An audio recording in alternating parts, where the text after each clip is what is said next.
all become active. The time is now.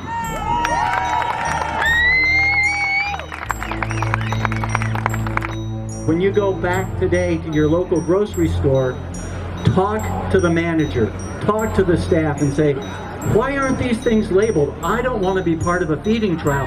Tell your head office, we want labeled food. We want to know if there are GMOs in these crops, and I'm going to stop buying food unless it's labeled clearly as non-GMO. The average person doesn't really know that their food is contaminated.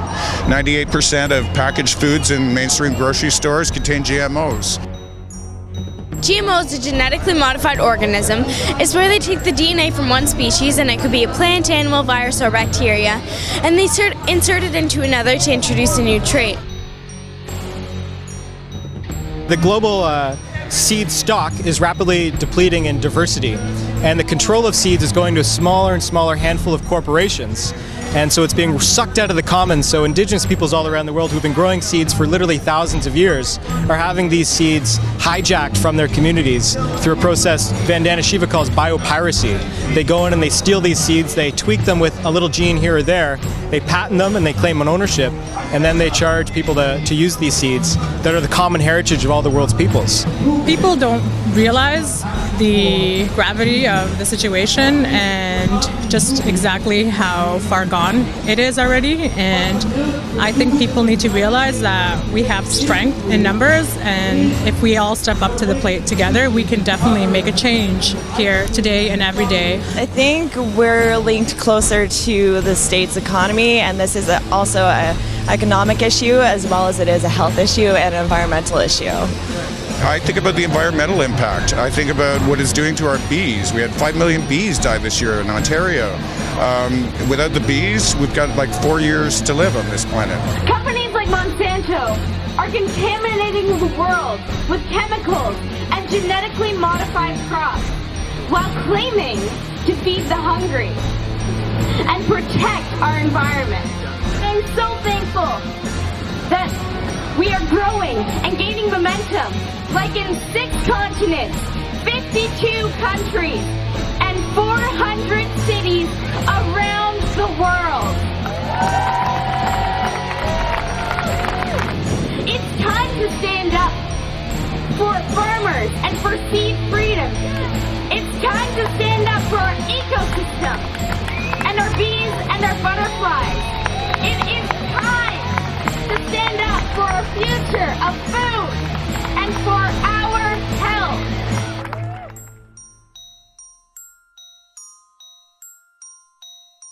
My name is Rachel Parent. I'm 14 years old. I'm the founder of Kids Right to Know, and we are creating awareness of the March Against Monsanto. And why is it important to create awareness about Monsanto? Well, there's so many issues that go along with GMOs, and Monsanto's the creator of GMOs. And so we're just creating awareness about it and letting the public know. That way they can make, informed decisions. And what's the hope that you would like to see come out of events like this in the coming days, weeks, and months? Well, my hope is to get mandatory GMO labeling. That way we all have a choice and can choose what we want to eat and have the freedom of choice. In Europe, they seem to have pretty much banned GMOs. Why do you think North Americans are lagging behind in that effort? Well, we all need to stand together, and that's why we need to create awareness, because a lot of people here don't know about it. So that may be one of the reasons that we're a little bit behind, but we are catching up and we are going to get there. Is there anything the individual can do on the individual basis if they want to get involved in this movement? Well, avoid corn, canola, soy, and vegetable oil, and high fructose corn syrup. Those are the main things while shopping, because you have to vote with your dollars. And really, when you're shopping, just avoid those main ingredients. Again, it's corn, canola, soy, and vegetable oil, and high fructose corn syrup. And also, get involved with marches and organizations like this, because that's how we can make a difference. I hope that more people are on board. Like, for instance, yesterday I heard from 2 of my friends that are like, oh, we're going to attend. So 2 people are going to attend. And everyone's like, well, it's not enough people. I'm like, if I can get even one person to change their mind, then that's already a difference. I'm excited about the increasing turnout to these events and the frequency that they're happening. This is the second March Against Monsanto we've had this year. The last one we had over close to 2,000 people. I'm really excited that the popular consciousness is rising about GMOs and industrial agriculture, but also the solutions to that are coming to the forefront. Don't support these companies that use GMOs. Hit them where it hurts. The bottom line, if their margin falls by 5%, they're going to rethink their business model. And so, the thing that I get all the time is organic is expensive. Well, yeah, maybe individual products are expensive, but I've been completely organic, GMO-free for over a year now, and it hasn't cost me any more because, number one, I don't eat in restaurants. I can't. I don't know what is in the food. I don't do takeout. I eat far less. I've lost 55 pounds since September when we started Millions Against Monsanto, and I'm in much better health than I've ever been. So it's really just making informed choices. You can also buy stuff from your local farmers and artisan foods instead of foods that are coming from different places that are obviously have so much pesticides and things in it to keep them from spoiling over the long travel here. So that's definitely one way is buy local organic stuff. If you buy from your local farmers and things, the prices they tend to be cheaper, and it's healthier because it was grown at home and you're supporting your local economy.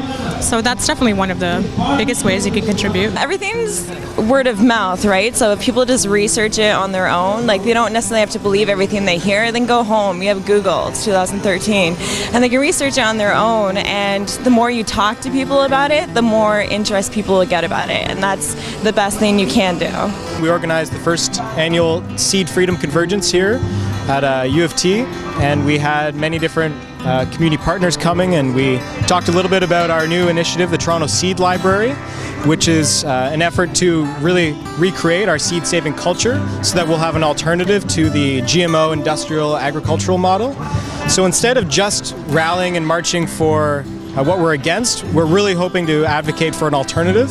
So I'm here to march for seed freedom and to really educate and empower people to start growing their own food, growing their own seeds, and then sharing them in community. And so the Toronto Seed Library is one of many seed libraries that have emerged in Ontario the last year, opening in public libraries, schools, community centers, where people can go and they can check out free, organic, heirloom seeds, and then attend classes, how to grow them, how to save them, and then people return the seeds back to the library to create a self-perpetuating supply. I think we all need to say no to Monsanto and stop the GMO. GMO is not the answer to world hunger, and these rich people at the top are the answer to world hunger, and they already have the answer, and we all need to band together and know that we definitely have the strength to do it and not to feel like you're a little person.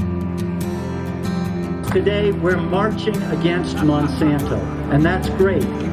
But you can be munching against Monsanto 3 times a day. With every meal you take, with every bite of food, if you want to munch against Monsanto, you can choose to eat for the environment. So it's not just being against something, you're eating for the environment when you eat ecologically produced and organic foods that are produced by people who say, no, I don't want to have anything to do with those GMOs. But even more importantly, when you go back today to your local grocery store, talk to the manager, talk to the staff and say, why aren't these things labeled? I don't want to be part of a feeding trial. Tell your head office, we want labeled food. We want to know if there are GMOs in these crops, and I'm going to stop buying food unless it's labeled clearly as non-GMO. And that's a way you can not only munch against Monsanto, but take a big bite out of their profits. Good luck and go for it. Thank you as a farmer. It's great to see you here. Have a happy Thanksgiving. And when you eat your Thanksgiving meal, think of us farmers. Take care.